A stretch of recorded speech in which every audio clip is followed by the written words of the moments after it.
In this video, we present an overview of applications of practical magic and explore some examples such as spells, candle magic, sigils, amulets, and talismans with you. Brotherhood of the Eternal Light, teaching the Western mysteries. First of all, let's start with the definition of magic. Magic is the science and art to cause changes in consciousness, able to form the inner and outer reality in conformity with will. In our definition, magic is both a science and an art. What can this occult science be used for, and what are the practical applications of this art? In the following, we present 7 important areas of magic and examples. 1. Ethics. Before you use magic, you must ask yourself an important question.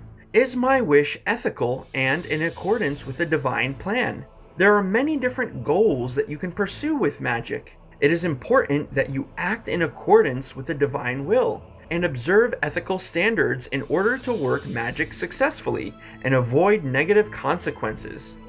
Here are 2 important guidelines that you should follow. Never use magic to harm anyone or to satisfy your hatred, malice, or jealousy. Never use magic to influence a person's free will. 2. Possible applications and assignments. Let us move on to our possible applications of practical magic. The Tree of Life, which is also called the backbone of the Western mysteries, offers us a comprehensive structure for areas of application and practical magical implementation. We can use the Sephirot on the Tree of Life to look at areas of magical application. For example, the 7th Sephirah Netzach is used when it comes to matters of partnership, or the Sephirah Hod for communication. For healing and health, the Sephirah Tiferet is the right choice. Each Sephirah is associated with different symbols, numbers, principles, and meanings, which are used accordingly in practical applications. You can learn everything about the Sephirah and their symbolism in our Kabbalah intensive course. Link in the video description. For the practical implementation, the magician has various possibilities, such as candle magic, sigils, talismans, and amulets. We will talk about these different possibilities a bit later. 3. Spells. If we look at traditional applications as described in the book Kabbalistic Magic by Salomo Baal-Shem, we see that magic was often used for quite mundane and personal goals. Traditional forms of application are, for example, spell magic by means of a zegulah, plural zegulat, which means spell or enchantment.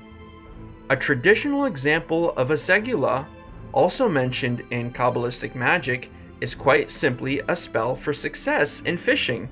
This may sound somewhat unusual in modern times, but for people whose material or physical well-being depended heavily on fishing, such ways of using magical effects may have been essential for life and made all the difference, and thus in accordance with ethical guidelines. Zegulat can be made for many other areas, such as healing or preservation of health, the search for lost objects, protection on journeys, against dangerous animals, help in urgent cases, and much more. Spells exist in many other mystery traditions and are also a focus of earth magic or nature magic, witchcraft or earth magic, the mystery traditions of Babylonia, Egypt, Greece, as well as the Celtic tradition, and also the mysteries surrounding Arthur and the Grail are part of the training in the Brotherhood of the Eternal Light. 4. Psalms. Also common in Kabbalistic magic, that is, in practical Kabbalah, is the use of psalms, in Hebrew, Shimushe Tehillim. The use of psalms, like that of Segulat, the spells, is also very varied.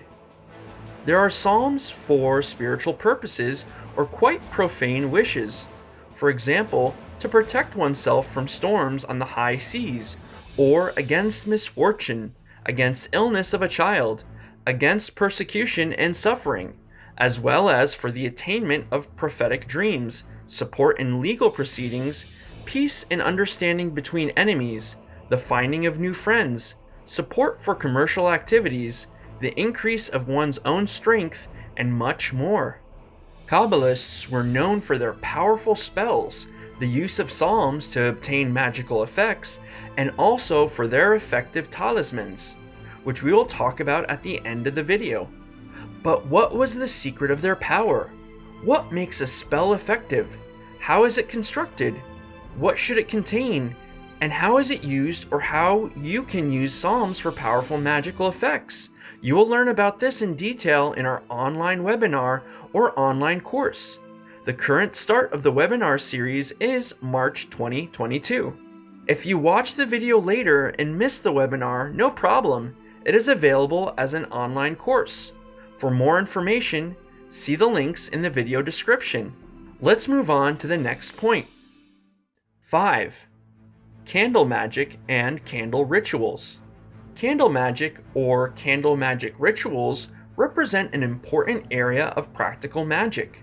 Candle magic can contain elements of sympathy magic and the magic of talismans. This means, for example, that the color and number of candles can play a role when a ritual is performed specifically to implement the effects of powers of a sephirah. A certain symbol can be designed on the candle, or names can be engraved. A well-known example would be the 7 pink candles for a Netzach ritual, but this is only one minor detail. It is much more important to know which powers to invoke and how. Therefore, a red rose on the candle would still be a suitable symbol, and the corresponding holy names would be engraved and used in the candle ritual on the right way. By the way, we deal with practical magic and rituals and the building of magical power in detail in our system, Kabbalah Ma'asit, in addition to the above-mentioned online offer. You will find links to current events directly here under the video. Back to candle magic. In candle magic, the candle is designed according to the intention of the magician and charged with power in a ritual process, whereby the design itself often corresponds to a very intensive and energy-charged process. In addition, spell magic or a sigil is often used to express the wish verbally and visually to invoke the corresponding powers. The intention can also be linked to the production of a talisman, whereby the candle then serves as a constant source of strength to implement and achieve the goal. As you can see, the whole thing is a complex structure of magical knowledge if it is to be implemented effectively. Therefore, we also recommend that you receive suitable training if you want to work practically. 6. Sigils. Sigils are special characters that can represent a word or a sentence. For example, here you can see some examples of sigils. They can come from magical alphabets, such as Hebrew or the alphabet of the angels. They can also be a pictorial representation. The sigil always corresponds to the magician's wish.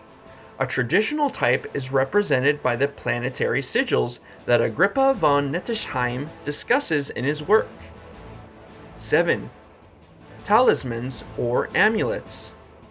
Talismans or amulets, called kameot in Hebrew, are often designed using sigils. Here we show you some examples of talismans. The knowledge of the symbolism and the assignment of the Sephirot and analog of the planets is also essential for the production and effect of talismans.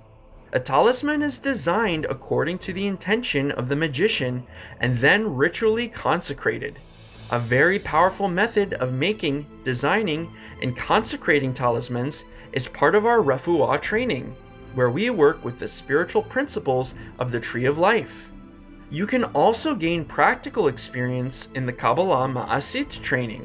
By the way, we have an interesting video about talismans and amulets or kameot here on our channel. We'll put a link in the video description for you. There are also many other techniques, such as special rituals, sympathy magic, magic bowls, or knot and puppet magic.